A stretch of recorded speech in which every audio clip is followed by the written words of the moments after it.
나는 누구지? 나는 왜 살고 있지? 지금까지 살아온 대로 앞으로도 살면 잘 사는 건가? 나는 어디서 와서 어디로 가는 거지? 어떻게 살아야 인간답게 잘 사는 걸까?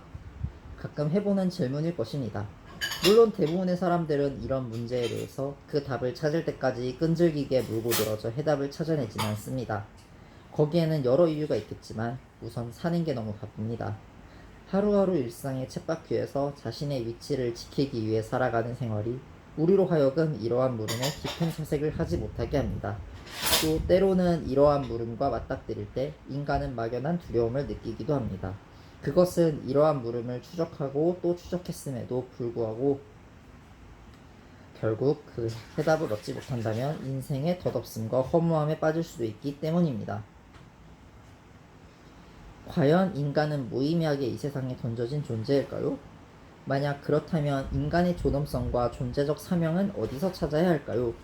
이에 대해 성경은 이렇게 말하고 있습니다.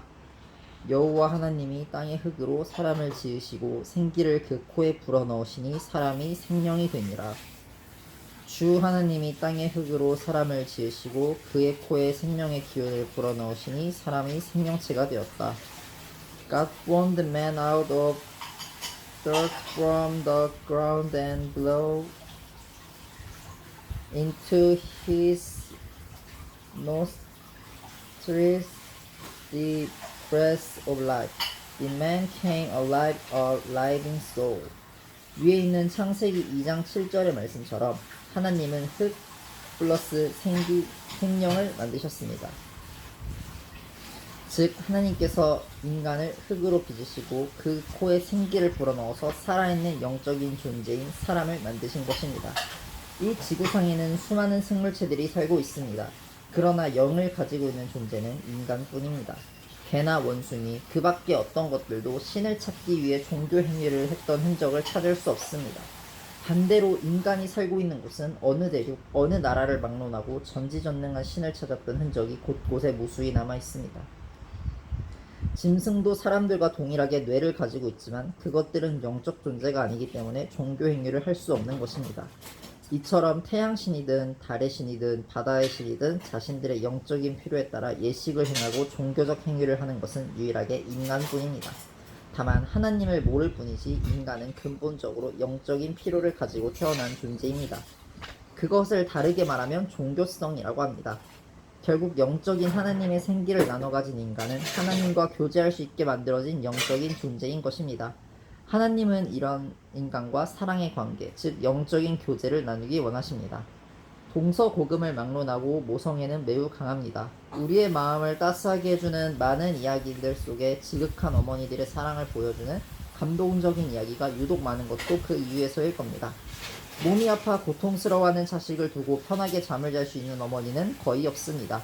차라리 자기가 아픈 것이 낫고 자기가 죽는 것이 낫다고 생각하는 것이 어머니들의 본능입니다. 그렇다면 왜 이리도 모성애가 강할 수밖에 없는 것일까요? 그것은 우리가 흔히 말하는 내 배 아파 낳은 자식이라는 말 안에 모두 내포되어 있습니다. 이 말은 일반적으로 고통의 대가를 의미하기도 하지만 그보다는 존재의 분리를 의미하는 쪽이 더 맞을 것입니다.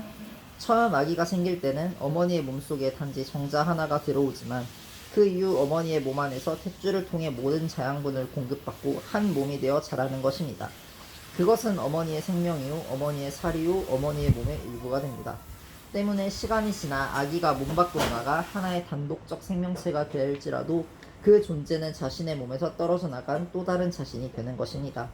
그래서 본능적으로 자식이 아프면 어머니 자신이 아픈 것처럼 자식의 인생이 망가지면 자신의 인생이 망가진 것처럼 아프고 괴로운 것이 모성입니다.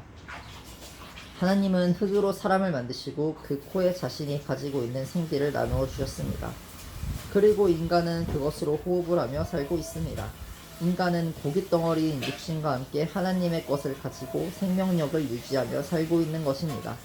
어머니가 자기 안에 있던 생명을 출산한 뒤 계속해서 사랑으로 양육하는 것처럼 하나님도 자신의 생명의 호흡을 나누어 준 인간을 지극히 사랑하십니다.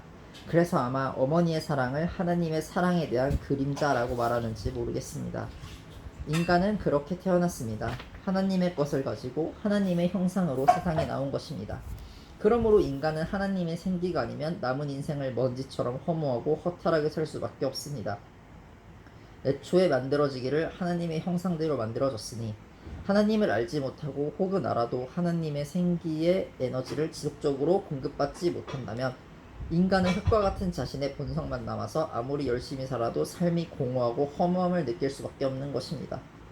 이 때문에 인간은 지속적으로 하나님의 생명의 에너지를 공급받아야만 보람되고 만족스러운 삶을 살 수가 있습니다. 여기서 한 가지 주목할 것은 흙이라는 단어입니다. 히브리어로 기록된 창세기에는 흙과 관련된 단어가 몇 번 나옵니다. 창세기 2장 6절에도 흙과 관련된 단어가 나오는데 이는 아다마라고 읽는 땅을 말합니다. 그러나 창세기 2장 7절에 나오는 흙은 유독 아다마가 아니라 아파르라는 단어를 사용하고 있습니다. 아다마가 땅, 육지, 토지 등으로 경작이 가능한 흙을 말한다면 아파르는 마른 흙, 먼지, 티끌을 의미합니다. 다시 말해 아파르는 경작이 불가능한 땅인 것입니다. 훅 하고 불면 날아가 버리는 먼지, 티끌 같은 생명력을 가지고 있지 않은 경작이 불가능한 땅이 아파르입니다. 허무한 존재, 불면 날아가 버리는 연약한 존재, 스스로는 그 인생의 결론이 늘 허무함에 도달하고 마는 허망한 존재가 바로 인간입니다. 그러나 그 허망한 먼지와 티끌 같은 존재에 하나님의 생명의 에너지가 들어왔습니다. 그것은 바로 하나님의 생기입니다. 스스로는 인생의 허무함에 빠질 수밖에 없는 존재였지만 코에 하나님의 생명의 숨을 불어넣는 순간 인간은 살아있는 영적인 존재, 즉 생명이 되었습니다. 이 땅에서 유일하게 하나님과 교제할 수 있도록 만들어진 것입니다. 이처럼 인간은 만들어지기를 하나님을 닮도록 만들어졌고 영적인 존재로 하나님을 갈망하도록 만들어졌으며 살면서 하나님이 필요하다는 것을 느끼도록 만들어졌습니다. 결국 죄로 인해 예수 그리스도가 필요하기 이전부터 인간은 본질적으로 하나님이 필요한 존재로 만들어진 것입니다. 하나님 없이는 일평생 허무감에서 해방될 수 없는 존재로 말입니다. 하나님은 우리를 어떻게 만드셨고 우리는 누구인가? 위의 내용을 정리해보면 다음과 같습니다. 먼저 우리는 흙과 생기로 만들어진 생명, 즉 살아있는 영적인 존재입니다. 그래서 우리는 하나님과 교제를 나누고 사랑할 수 있도록 만들어졌습니다.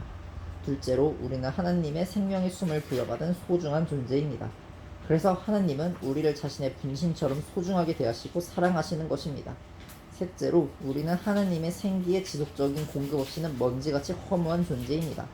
그러므로 우리는 살아가면서 본질적으로 하나님을 계속해서 찾도록 만들어졌습니다. 이러한 영적이고 소중하고 하나님이 필요한 존재로 만들어진 우리는 자신이 가진 영적인 능력과 하나님의 형상을 가지고 하나님과 교제를 나누며 지속적으로 하나님의 생기를 공급받아야 합니다.